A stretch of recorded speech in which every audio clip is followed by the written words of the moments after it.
Dalam benakku masih ragu antara percaya dan tidak percaya atas apa yang baru saja terjadi. Hanya dari sultas janur kuning saja. Beberapa jam kemudian, mereka berempat siuman secara bersamaan. Tapi inilah kenyataannya. Waktu itu saat di rumah Harun, malam itu, ruang tamu Harun mulai dipenuhi senyum bahagia. Dan rasa haru mulai terpancar dari mata para penduduknya. Di ruang tamu berukuran 4x4 meter itu dengan pancaran cahaya lampu putih yang menerangi sampai ke sudut ruang, ibunya, Dino dan ibunya Harun, berpegangan tangan erat dengan saling peluk haru dan berbicara dalam dekapan untuk melepas rindu. Sedangkan Dino, Niko serta ayahnya mulai berbicara ceria serta penuh syukur dengan kami. Dalam keramian obrolan masing-masing, di ruang tamu yang penuh kebahagiaan tiba-tiba terhenti sejenak ketika ibu Dino membicarakan pengakuan keberadaannya selama ini kepada ibu Ita. Seketika itu juga semua mata kami secara perlahan mulai tertuju kepada mereka berdua. Koti, selama ini kau tak ingat lagi di mana Magden? Tanya ibu Ita serius dalam tatapan sayangnya serta tangan Bu Ita masih menggenggam erat jari jemari ibu Dino. Selama ini, aku merasa berada di atas hamparan awan putih luas. Tiada matahari dan sangat sepi. Kakiku berlari ke sana kemari tapi tetap sepi. Tak ada siapapun, bahkan suara pun tak ada wak. Padahal aku juga sudah berteriak-teriak kencang sekali. Tapi tetap tak ada jawaban, hanya hening dan sepi yang menemaniku selama itu.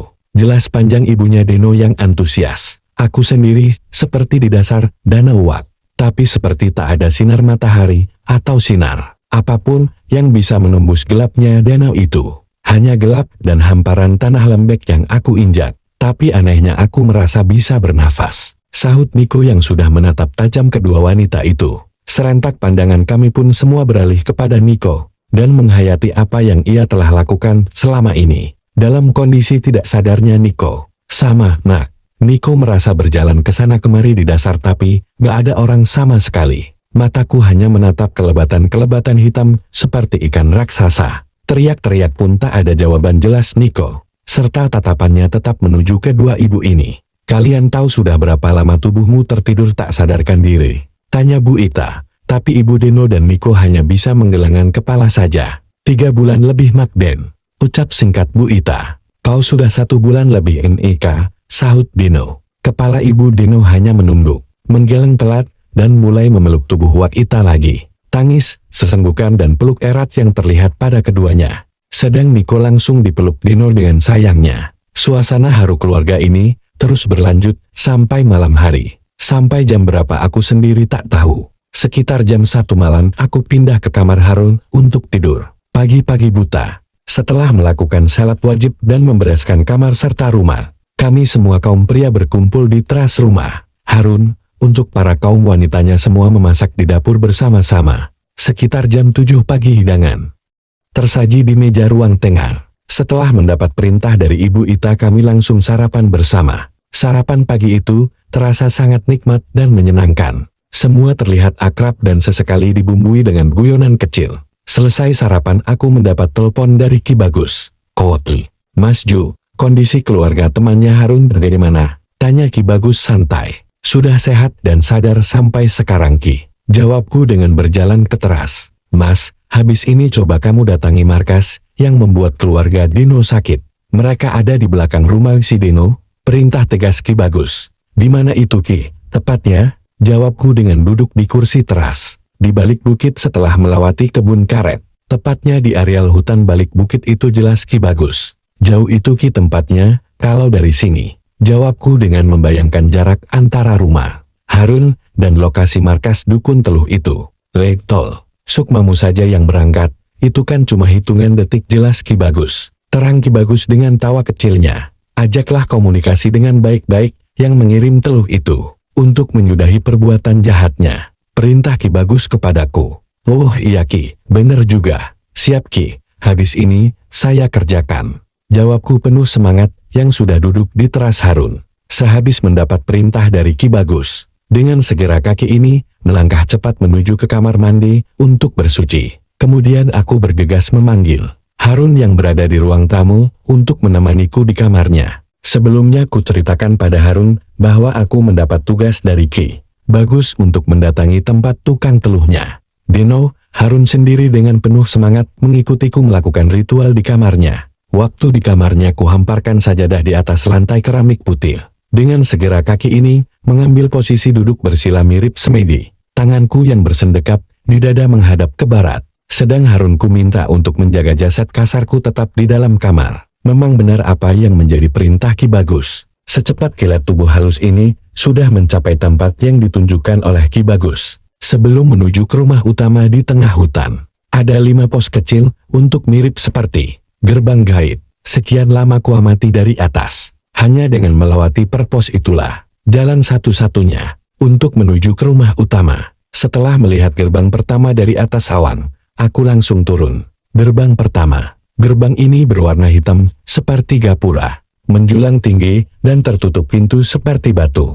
Saat aku sampai di depan gerbang mata ini, melihat buah sosok penjaga bertubuh tinggi besar berdiri di samping kanan dan kiri. Mereka bertubuh manusia, memakai baju layaknya seperti di dunia nyata, tapi kepalanya berwarna hitam, sedangkan bentuknya persis seperti kepala kuda. Sesuai arahan Ki Bagus, aku mulai berjalan pelan mendekati mereka untuk bertemu. Tukang teluhnya, meski perasaan sedikit takut, tapi kaki ini tetap berjalan dan mendekat. Koki, mau apa kau kesini manusia? Tanya siluman dengan bibir kuda yang moncong ke depan. Bang, aku hanya ingin bertemu pimpinan kalian, jawabku pada mereka. Hadapi dulu kami, kalau bisa jawabnya, mulai marah. Mereka berdua tanpa senjata mulai berjalan kepadaku. Salah satu dari mereka tanpa aba-aba langsung memukul ke arahku dan membanting tubuhku.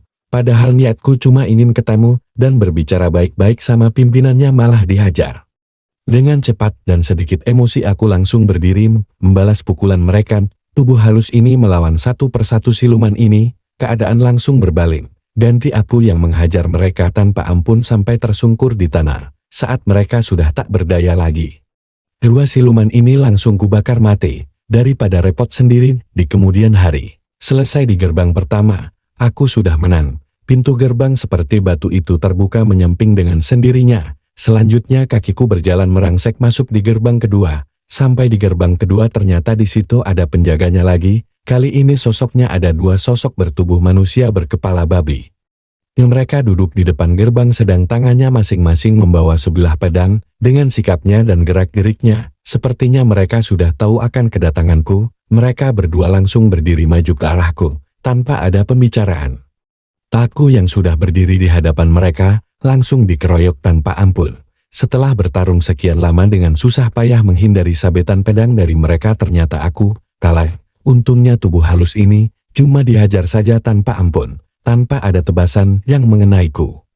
Di saat aku merasa kalah dan sudah tak berdaya, dengan cepat aku kabur kembali ke rumah Harun. Dengan cepat pula tubuh halus yang sudah sakit ini melesat cepat kembali ke jasad kasar. Koki, susah. Saat sampai di kamar tubuh halus ini, memasuki tubuh kasar dengan cepat, dan tubuh kasar ini langsung tersungkur ikut merasakan sakit dan tak berdaya. Koki, Jojo, kamu gak apa-apa? Tanya Harun, serta kedua tangannya dengan cepat mengangkat dan membaringkan tubuhku di kasur kamarnya. Aku kalah Run, sakit semua rasanya tubuh ini, jawabku pelan menahan sakit di semua badan ini. Saat itu juga kulihat seluruh tubuh kasar ini mulai lebam dan memar membiru, serta kepalaku rasanya sangat berat, pusing dan sakit. Aku yang sudah terbaring di kamar Harun tergeletak tak berdaya dengan posisi setengah melingkar menahan sakit di kepala. Sedang Harun dengan cepat mengambilkan air minum. Selesai itu aku perintahkan Harun untuk menghubungi Ki Bagus dengan aku yang sudah berada di meja kamar. Koki, halo Ki, sapa Harun yang sedang menelpon di samping tempat tidurku dengan panik. Iya, Jum, gimana? Jawab Ki Bagus. Ini Harun Ki. Jojo badannya memar semua dan tidak bisa bangun, jawab Harun yang tambah panik. Tenang dulu Run, coba kau kasihkan teleponnya ke Mas Jojo dulu. Pinta Ki Bagus dengan tenang. Mas Jo, kenapa kamu? Tanya singkat Ki Bagus, tanpa rasa kaget sama sekali. Saya habis dihajar Ki, sama penjaganya di gerbang kedua, jawabku sedikit merintih. Hei sabar Mas Jo, tunggu Aki besok, sampai di situ ya. Kalau kamu